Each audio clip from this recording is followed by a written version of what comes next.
അമേരിക്കയിലെ അലാസ്കയിലേക്ക് പോകുന്നു. Trump Putin കൂടിക്കാഴ്ച അല്പസമയത്തിനകം ആരംഭിക്കുമെന്നാണ് മനസ്സിലാക്കാൻ കഴിയുന്നത്. ഇപ്പോൾ റഷ്യൻ പ്രസിഡന്റ് വ്ളാഡിമിർ പുടിൻ കൂടി ഇപ്പോൾ അലാസ്കയിലെ വ്യോമസേന താവളത്തിൽ എത്തിയിട്ടുണ്ടെന്നാണ് മനസ്സിലാക്കാൻ കഴിയുന്നത്. മധു കൊട്ടാരക്കര ഏറ്റവും പുതിയ വിവരങ്ങളുമായി ചേരുന്നു. മധു, ഇരു നേതാക്കളും അവിടെ അലാസ്കയിലെ ഈ വ്യോമസേന ബേസിൽ എത്തിയിട്ടുണ്ട് എന്നാണോ മനസ്സിലാക്കേണ്ടത്? എപ്പോഴാണ് ഈ കൂടിക്കാഴ്ച തുടങ്ങുക? അതീവ രഹസ്യ സ്വഭാവത്തിലാണ് ഈ ചർച്ചകൾ നടക്കാൻ പോകുന്നത് എന്നും മനസ്സിലാക്കുന്നു. വിവരങ്ങൾ എന്താണ്? അല്പനിമിഷങ്ങൾക്ക് മുമ്പാണ് വ്ളാദിമിർ പുടിനും ഈ വ്യോമസേനാ കേന്ദ്രത്തിലേക്ക് എത്തിച്ചേർന്നത്. അരമണിക്കൂർ മുമ്പ് US പ്രസിഡന്റ് ഡൊണാൾഡ് ട്രംപ് എത്തിയിട്ടുണ്ടായിരുന്നു. പുടിനെ പോയി സ്വീകരിക്കുമോ ഇല്ലയോ എന്നുള്ളത് നമുക്ക് വരും നിമിഷങ്ങളിൽ അറിയാൻ സാധിക്കും. നമ്മുടെ തൊട്ടുപുറയിൽ കാണുന്ന ഈ വ്യോമസേനാ കേന്ദ്രത്തിൽ പുടിൻ ഒരുപക്ഷെ ലോകം കണ്ട അല്ലെങ്കിൽ ആധുനിക ലോകം കണ്ട ഏറ്റവും വലിയ വിലപേശലുകൾക്കായി ഇനിയും ഏതാനും നിമിഷങ്ങൾ മാത്രം. ഈ വിലപേശലുകൾക്ക് ഒടുവിൽ യുക്രൈനിൽ സമാധാനം പുലരുമോ എന്നാണ് നമ്മൾ ഇനി കാത്തിരിക്കാനുള്ളത്. ധാരാളം ആൾക്കാർ ഇവിടെ ഈ ലോക്കലായിട്ടുള്ള അലാസ്കയിലൊക്കെ ഉള്ള മറ്റുള്ള ആൾക്കാരും ഒക്കെ ഈ ഉച്ചകോടിയുടെ വിവരം അറിയുവാനായിട്ട് ഇവിടെ നമ്മുടെ കൂടെ ഒപ്പം ഉണ്ട്. You want peace in Ukraine, right? Yes. And you think Donald Trump can get a peace? Oh yeah.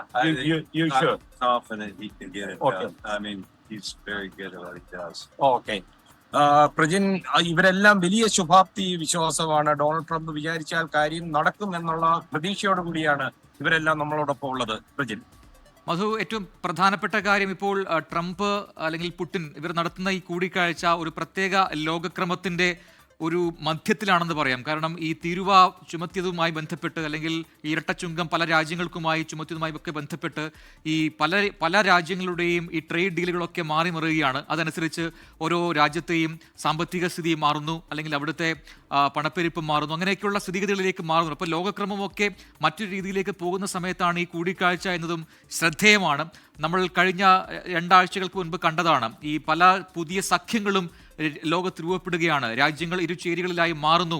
ഇതൊക്കെ ഉണ്ടാക്കാൻ പോകുന്ന ഇമ്പാക്റ്റുകൾ എന്താണ് എന്നൊക്കെയുള്ള ചർച്ചകൾ പല കോണുകളിൽ നിന്നും നടക്കുമ്പോഴാണ് ഇപ്പോഴത്തെ ഈ കൂടിക്കാഴ്ച എന്നതും ശ്രദ്ധേയമാണ്. അപ്പോൾ ഇവിടെ സംസാരിക്കുന്ന വിഷയങ്ങൾ ഒരുപക്ഷെ യുക്രൈൻ യുദ്ധമാണ് ഏറ്റവും പ്രധാനപ്പെട്ട ഈ ചർച്ചയുടെ അജണ്ട എങ്കിൽ കൂടി മറ്റു വിഷയങ്ങളും സ്വാഭാവികമായും ചർച്ചയാകുമല്ലോ.